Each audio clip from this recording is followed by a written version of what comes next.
Finally, a voice of reason in a world that seems to have lost its mind. Any country in the world that would have been attacked the way Israel was attacked on October 7th would have decimated the aggressors. Only Israel is held to an impossible standard and also accused of being the aggressor as well. Listen to Officer Tatum respond to Dave Smith here on the show of Piers Morgan. It's pretty well stated, pretty eloquent. Here goes. But I think a lot of people that I know in Israel, including myself and others that are staunch Zionists, think that he is prolonging the war too long and is causing too much damage and irreversible reputational damage. He should have ended it sooner, and he should have went harder. In America, if we had faced such brutality, rape, people getting their heads cut off. I saw videos of people getting their heads cut off. We would have been swift. Within 48 hours, we would have caused the most damage that you've ever seen to a country in world history. And Netanyahu, for whatever reason, is capitulating, in my personal opinion, to his own personal image, and that he don't want to look bad. He don't want to be shamed. He don't want people to say that he's committing a genocide. So he's playing in the middle for too long. 2 years of this war is too much.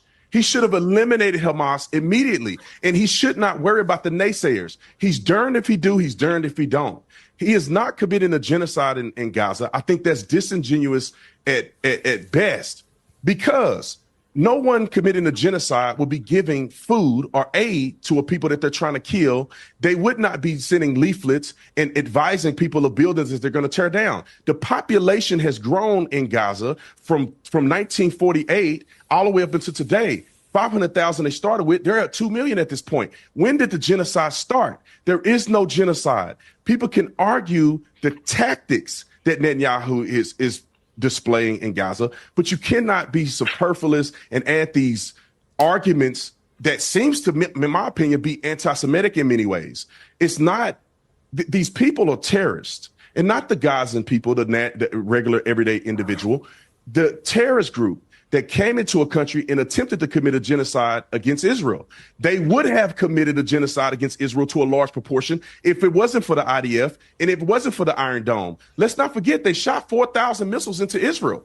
They tried to kill everybody. The IDF is going in strategically. I wish that people had not died. I wish that they could end the war so there's no suffering. I wish that Hamas wasn't stealing food. The UN confirmed that 96% of all the aid is being looted. I wish that Hamas wasn't doing those things. I wish that Hamas would take the approach of Israel, which means when the rockets go flying into Israel, the people go into bomb shelters. When rockets go flying into Gaza, the terrorists go into bomb shelters, and they make their people stay above ground to be the blunt force of what they receive in a war that they started for no reason.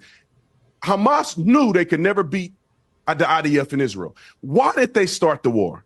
Why did they initiate conflict? Why did they rape people and do things like that and videotape it? Couldn't have said it better. It's not even biblical. It's not even legal. This is a matter of common sense. If someone's trying to kill you, you've got to do everything that you can in order to stop them. Yes, the Torah says that it's a commandment. If somebody rises up to attack you, you should kill them first.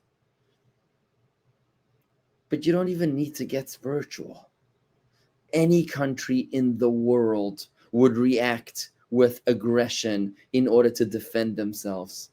Why is Israel held to a different standard? Why is Israel held to a double standard? That is the definition of anti-Semitism. Anyone who accuses Israel of doing something that they themselves would not be able to maintain under those same circumstances, that's an anti-Semite. Make sure that you're on the right side of history.